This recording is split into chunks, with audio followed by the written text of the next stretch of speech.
Hi guys, and welcome to Africa Web TV. Today we are here in windy and rainy Rotterdam for the Africa 010 exhibition. It's an exhibition dedicated totally for Africa. So we're going to be talking to the curator, Mr. Paul Faber, and later we're going to have a talk with the featured artist this year, Mr. Mishek Gaba, who is going to show us his witty, curious and enjoyable art. So stay tuned and don't touch that dial.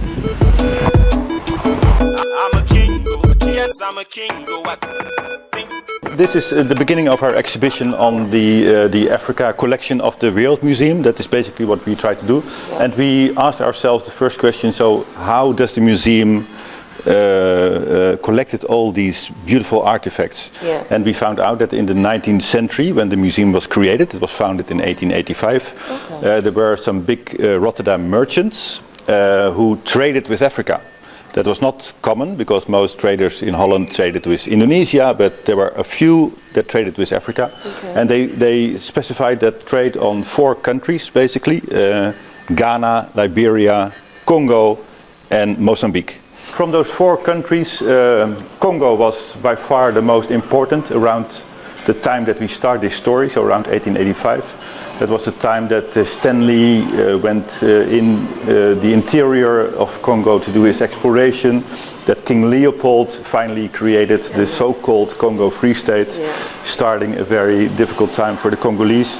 But a lot of Europeans went in the interior trying to make a buck. And this is, for instance, a rare example of a Dutch trading company run by 2 brothers from Zwolle in the east of the Netherlands, Termeulen. So these are the 2 brothers, Jan and Pieter. And this is another Dutch official, we don't know his name, and they have an African staff. And some of them we know, like for instance this is Mr. Huidekoper, which is a very old-fashioned Dutch name. Because there were Dutch people who were living on this coast for centuries, and there were mixed marriages. So there are quite a number of Ghanaians with Dutch surnames. Oh, interesting. The mayor of Accra, for instance, is named Van der Puije. So the objects that you show here are all from Liberia. So this was all taken from the coastal area where the contact between Europe and Africa was very intense. This is the royal house, almost, so to speak. Again from Ghana. And Ghana has a very rich history of important kingdoms. The Ashanti kingdom in the interior, the Fanti chiefs on the coastal area, and royalty and big chiefs had status objects to show their importance, and stools and chairs and thrones were a very important element. Wow. So in the last element we show examples from Mozambique, so on the east part of Africa. Again, there was an East African company founded by these same kind of merchants. And again, they traded with the local population. This whole room is filled with objects from the Congo, again. But this is a very rare collection. We have in all these small niches are power figures, and power figures are objects, figurines loaded with a magical substance called bilongo, and bilongo was created by a priest and was added to an object, and then he made songs and incantations and prayers to give his power to the figure, and that helped the client forever what he needed the power for. So maybe to cure an illness, or to protect himself from evil in general, or maybe to encourage his trade even, you know, very simple things. He has a feather costume made of feathers of 4 different birds, and that is also because birds are connected to the spiritual world, you know, because they fly away in heaven. And so the idea is that a spirit would feel comfortable in the context made of feathers. Yeah, this is the musical section, and this starts, in fact, the second part of the exhibition, where we try to show the diversity and richness of African culture, and the way that African culture is being used as a source of inspiration for creative artists around the world. The relevance of African music for world music, of course, is we all know that. And you see here a fantastic display of musical instruments, string instruments, percussion, whistles, the mbiras, the thumb pianos, the horns. They're beautiful objects also as an object. This is what we call the catwalk. Okay. So it's like a catwalk, you know, of the most beautiful and most impressive objects from our collection. Yeah. So in different categories, sculptures, masks, beautiful robes, all from Nigeria. For instance, also the green hat that you see there, a hat like this was worn by Winnie Mandela at the inauguration of Nelson Mandela in 1994. Yeah.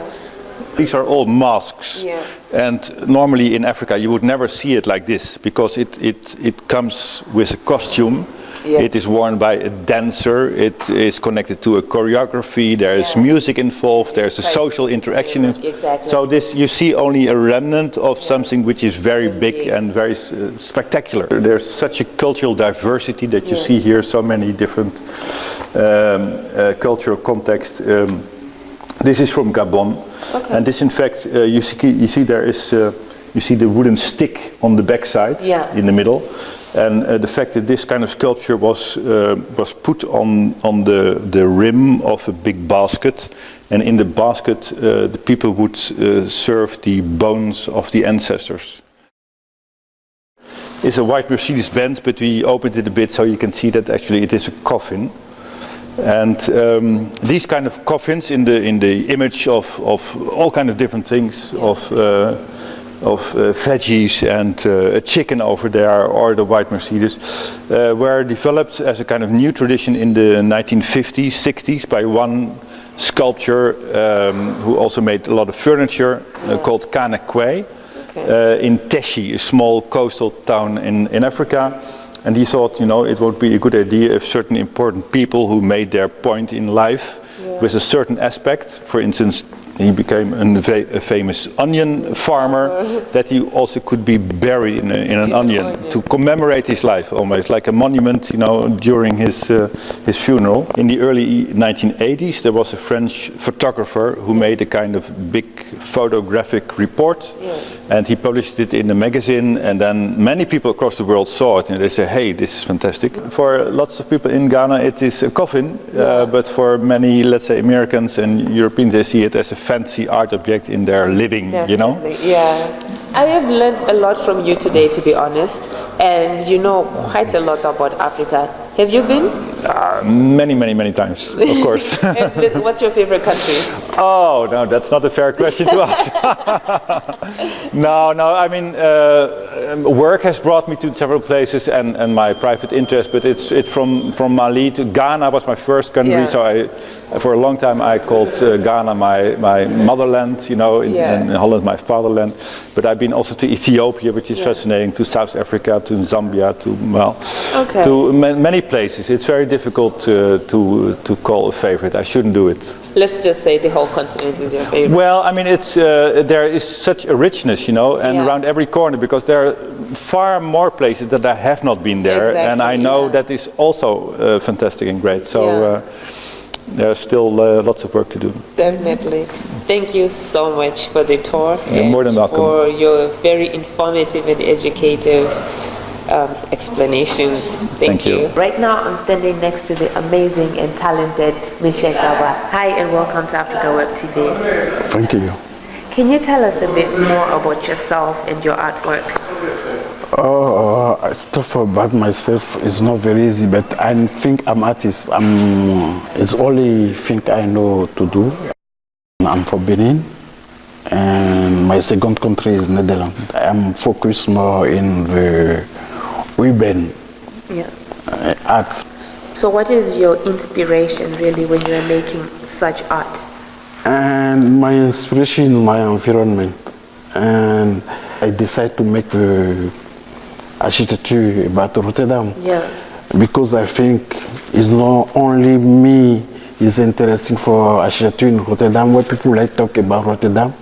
People talk first about the architecture. Can you tell us more about this amazing artwork behind us? Yeah, this thing I talk about is all building for Rotterdam.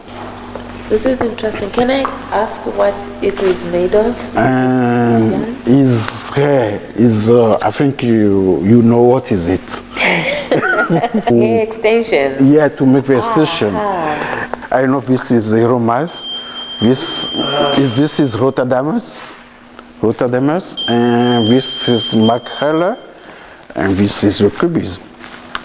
And this, I think, before you come there, Central Station, you pass there, is a new building in Rotterdam. Okay, the color is my fantasy. Well guys, that was it for today. We are here at the Wereldmuseum Rotterdam, where we were celebrating and seeing a lot of African exhibitions from the curator himself, Paul Faber, who told us a lot about African history and the art that you saw, and the featured artist, Mr. Mishek Haba. So till meet again next time is from Mife and the crew behind Africa Web TV. It's a bye for now. I'm a king, yes, I'm a king.